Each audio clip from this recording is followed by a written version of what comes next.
రాజకీయాల్లో విమర్శలు, సద్విమర్శలు ఉండాలే తప్ప వ్యక్తిగత దూషణలు, హద్దులు దాటిన వ్యాఖ్యలు చేయడం సరికాదని వైఎస్సార్ కాంగ్రెస్ పార్టీ యువజన విభాగం రాష్ట్ర అధ్యక్షుడు, రాజానగరం మాజీ ఎమ్మెల్యే జక్కంపూడి రాజా అన్నారు.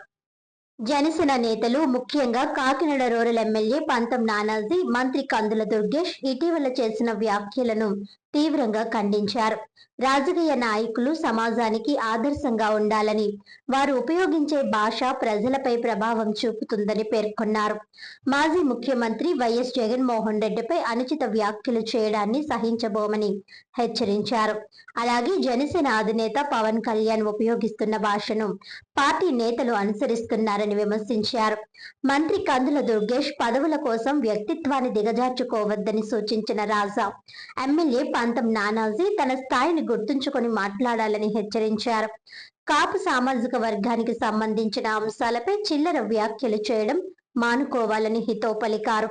వైఎస్సార్ కాంగ్రెస్ పార్టీ నేతలు, కాపు సామాజిక వర్గానికి చెందిన ప్రముఖులు సమావేశమైతే దానిపై అనవసర విమర్శలు చేయడం సరైంది కాదన్నారు.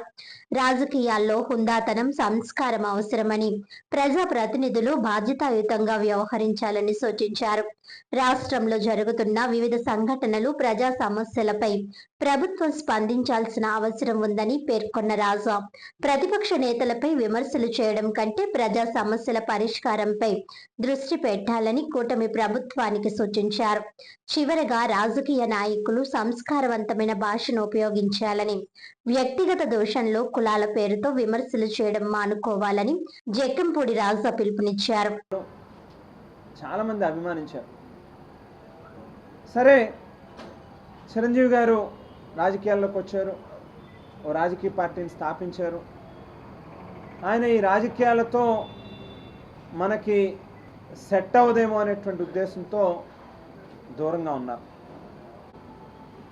చిరంజీవి గారి యొక్క చరిష్మాను ఉపయోగించుకొని ఆయన వేసినటువంటి దారిలో ఆయనను అభిమానించినటువంటి వాళ్ళే అభిమానించినటువంటి పవన్ కళ్యాణ్ గారు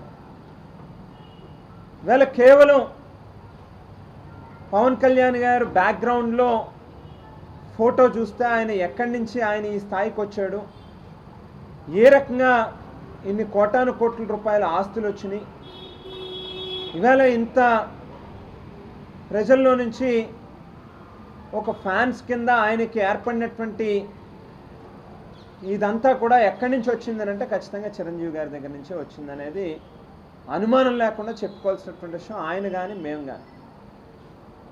మరి ఇవాళ బాధ అనిపించేటటువంటి విషయం ఏంటి అంటే, ఎందుకు అసలు భాషని పరిధి దాటి మాట్లాడుతూ ఉన్నారు. రాజకీయాల్లో విమర్శలు, ప్రతి విమర్శలు అనేటువంటి సహజం. ఈవేళ మొదలైనటువంటిది కాదు ఇది. రాజకీయాలు పుట్టినప్పటి నుంచి విమర్శలు, ప్రతి విమర్శలు అనేటువంటివి ఒక సద్విమర్శ కింద ఉండాలి. మనం చూస్తూ ఉంటే రోజు రోజుకి భాష ఎక్కడికి వెళ్ళిపోతుందో తెలియనటువంటి పరిస్థితి. సమాజానికి ఏ రకమైనటువంటి సందేశం మనం ఇస్తూ ఉన్నాం అనేటువంటిది మన అందరం కూడా ఆత్మపరిశీలన చేసుకోవాల్సినటువంటి అవసరం ఉంది. ఈవేళ ఒక క్రికెటర్ని కావచ్చు, ఒక సినిమా స్టార్ని కావచ్చు, రోజుకి వేళ రాజకీయాల్లో కూటమి పార్టీలకు సంబంధించినటువంటి నాయకుల యొక్క భాష మితిమీరిపోతూ ఉంది. మరీ దిగజారుడిగా చౌకబారు మాటలు, ఏదో వీధి రౌడీలు మాట్లాడినట్టుగా మాట్లాడుతూ ఉన్నారు. దానికి మూలాలు ఏంటి అని చెప్పి చూస్తే స్వయంగా జనసేన పార్టీ అధినేత పవన్ కళ్యాణ్ గారే, ఒరే వైసీపీ ఎమ్మెల్యే నా కొడకల్లారా, కాపు ఎమ్మెల్యే నా కొడకల్లారా అని మాట్లాడతాడు. ఆయన ఎప్పుడైతే ఆయన ఆ భాష మాట్లాడతాడో, నాయకుడు ఏ దారిలో నడుస్తాడో ఖచ్చితంగా వెనకాల ఉండేటటువంటి వాళ్ళు కూడా అదే రకమైనటువంటి భాషని అలవరుచుకుంటారనేటువంటి దాంట్లో ఏం అనుమానం లేదు. ఇవాళ పోటీ పడతా ఉన్నారు జనసేన పార్టీలో ఉన్నటువంటి నాయకులు. నేను ఒక మాట మాట్లాడితే దానికి అంతకు మించినటువంటి బూతులో లేకపోతే అంతకు మించి దిగజారినటువంటి మాటలో మాట్లాడేటటువంటి పరిస్థితి. ఇవాళ వైసీపీ పార్టీలో దాదాపుగా ఒక 9 మంది మాజీ మంత్రులుగా పనిచేసినటువంటి వాళ్ళు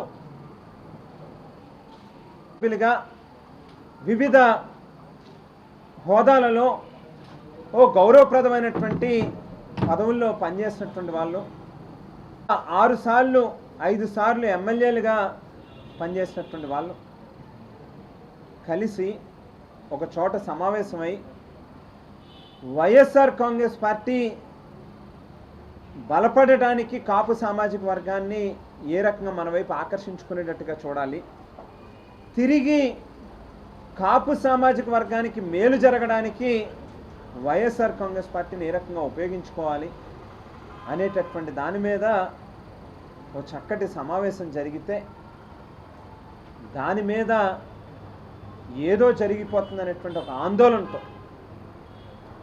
కేవలం ఒకే ఒక్క కారణం, పవన్ కళ్యాణ్ గారు ఆయన పార్టీ ఎమ్మెల్యేలని మీరు ఏం చేస్తున్నారయ్యా, నిద్రపోతున్నారా, పడుకుంటున్నారా, అంతమంది కలిసి నా మీద విమర్శిస్తుంటే లేకపోతే ఈ రాష్ట్రంలో ఇన్ని రకాల సమస్యలు వస్తుంటే ప్రభుత్వం చేసేటటువంటి తప్పుల్ని అవతల వాళ్ళు వేలెత్తి చూపిస్తుంటే మీరు మాట్లాడరా, మీకు గొంతు రాదా, మీరు మౌనంగా ఎందుకుంటారు, నేనే ప్రతిసారి స్పందించాలా అని చెప్పనంటే అదేదో సినిమాలో చూస్తాం మనం. పద్మశ్రీ బ్రహ్మానందం గారు కమెడియన్, ఓ ప్రముఖ కమెడియన్, నాగార్జున గారు చూస్తున్నారా నన్ను అని అడుగుతాడు, మార్కులు వేయండి అని అడుగుతాడు. ఆ రకంగా పవన్ కళ్యాణ్ గారు ఎప్పుడైతే జనసేన పార్టీ ఎమ్మెల్యేలని మీరు మాట్లాడరా, మీరు ఎందుకు మౌనంగా ఉంటారని అనగానే వెంటనే పవన్ కళ్యాణ్ గారు నన్ను చూస్తున్నారా అని చెప్పి కెమెరా ముందు నుంచునేటటువంటి కార్యక్రమం చేస్తారు. నిజానికి ఈవెన్ దుర్గేష్ గారు లాంటి నాయకులకు కూడా వాళ్ళకి తెలుసు వాళ్ళు ఎందుకు స్పందించట్లేదు అనేటువంటిది వాళ్ళ ఆత్మసాక్షికి తెలుసు. రాజకీయాల్లో ఇన్ని సంవత్సరాల పాటు, ఇన్ని దశాబ్దాల పాటు రాజకీయాల్లో ఉన్నటువంటి నాయకులకి జరిగింది తప్పు, దాని మీద ప్రభుత్వం తప్పు ఒప్పుకుని ప్రజల ముందు క్షమాపణ చెప్పాలి తప్పితే మనం ప్రతిపక్షాల మీద ప్రతిదాడి చేయకూడదు అనేటువంటిది వాళ్ళకి తెలుసు కాబట్టే వాళ్ళ ముందు మాట్లాడాలి. కానీ ఎప్పుడైతే పవన్ కళ్యాణ్ గారు పాపం లబోదిబోమని గుండెలు బాదుకుని వీళ్ళని మాట్లాడటం మొదలు పెడతాడో వెంటనే వాళ్ళ పదవులు కాపాడుకోవడం కోసం ఏదో ఒకటి నోటికి ఏదొస్తే అది మాట్లాడాలనేటువంటి ప్రయత్నం చేయడం.